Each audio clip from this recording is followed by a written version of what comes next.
In the famous words of Bill O'Reilly, ladies and gentlemen, we are doing it live. Welcome to another live stream. We got a special guest on today with us. As you see on the screen, we got another Detroiter in the house. We're going to talk about Bitcoin. We're going to talk about silver. We're going to talk about gold. We're going to talk about all the non-fiat assets you should be in. This is not a debate. Somebody asked me a couple of days ago, you guys, you debating about silver and gold? No debate here. No debate here, ladies and gentlemen. This is just a discussion and hopefully an informative discussion, maybe help you if you're new to, this space, either crypto or precious metals. Maybe it'll help you strategize and figure out a game plan to get yourself out of this rat race we call the fiat game.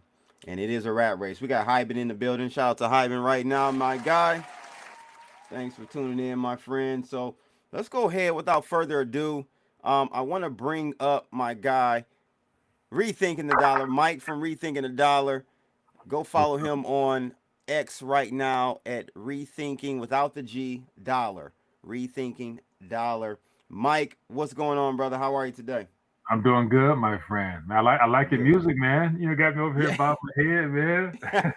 You got me hyped this morning, but I'm good, man. Thanks for having me on. And as always, it's good to connect. It's been a couple of years, I think, since it's we been a couple of years. Been a couple of years, and long overdue. I don't know what took so long. But definitely thank you for taking the time. I should have reached out sooner. You know what I'm saying? I remember a couple of last times when we connected with the fellas or whatever. That was a great time, man. And I missed those times as well. But I do. I forgot about that, bro. I forgot about that. That was an excellent live stream. Excellent live stream. Days, man. And maybe toward the tail end, we can talk about I don't know if you heard about what's going on with Bitcoin Ben. I don't know the most recent. I've watched and followed his journey over the last, post COVID era, and he, did some big things and was doing big things. I'm assuming, you're referring to the big things or some things happened since, his, club openings and you got, vehicle cars. From my understanding, my understanding is that there's some scammery going on. Okay, educate. Yeah, we'll talk. We'll leave that for the end, ladies and gentlemen. We'll dangle a carrot in your face. You stick around for that. But we want to talk today about silver and Bitcoin, or silver and crypto more so, right? God's money. Silver is God's money. Isn't that right? I see how people like to use the reference God's money, but you got to think about this. God is all knowing, all sovereign. He don't necessarily need money. However, he's given us dominion of the earth, and with that dominion comes resources that mankind has the right to, rule over. And we coin money, gold, silver, now shales, and everything else as a medium of exchange. So, I would say it's God's money, but it's more so man's money for dominion on earth now. But I get your point. Speaking of which, I actually got a book. I got a book here called God's Money. And so this is my guy Justin. I've interviewed him a couple of times, and so he sent me his material. So I get the gist of it, but it's just a good. I think it's a good conversation starter to get people talking about spiritual things of our nature and the natural elements. But yeah, I'll leave it at that. Yeah, man, that's I was listening to I never knew it was called God's money. Silver was. And I thought that was interesting. We got a lot of geopolitical situations going on right now. It's really heating up in Venezuela. It's heating up overseas, even Iran. I'm highly disappointed in Trump, man. I voted for him 3 times. And I'm really upset about the direction we're going as a country, man. Intervening in all of these other countries, kidnapping, not capturing. Wrong C word, or kidnapping is K, but you get what I'm saying phonetically. Wrong word. We didn't capture, we kidnapped. He went into another country, man, and just snatched up the president and his wife.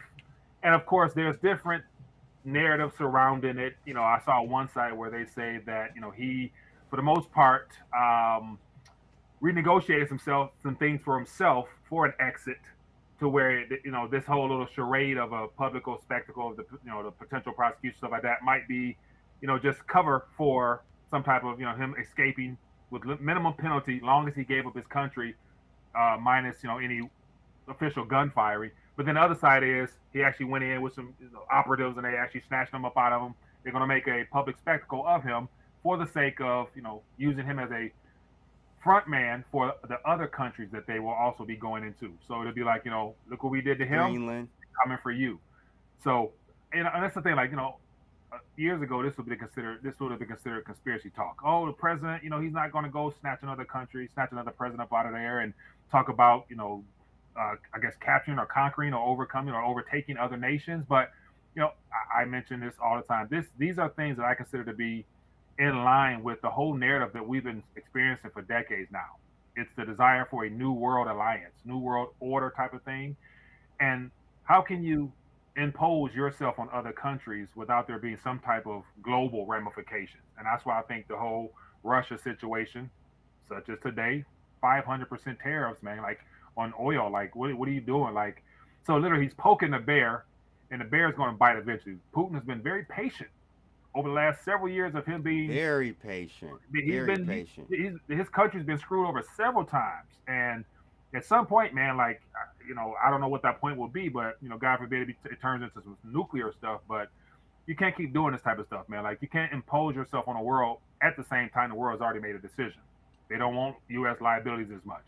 There's need for alternatives, and so yeah, I think this desire to control the dollar hegemony moving forward is going to fail, and we're witnessing now with gold and silver, of course. But yeah, interesting. Yeah, I didn't. Yeah, that correlation is definitely there. Now, my question is, or my statement about the whole thing is, okay, sure.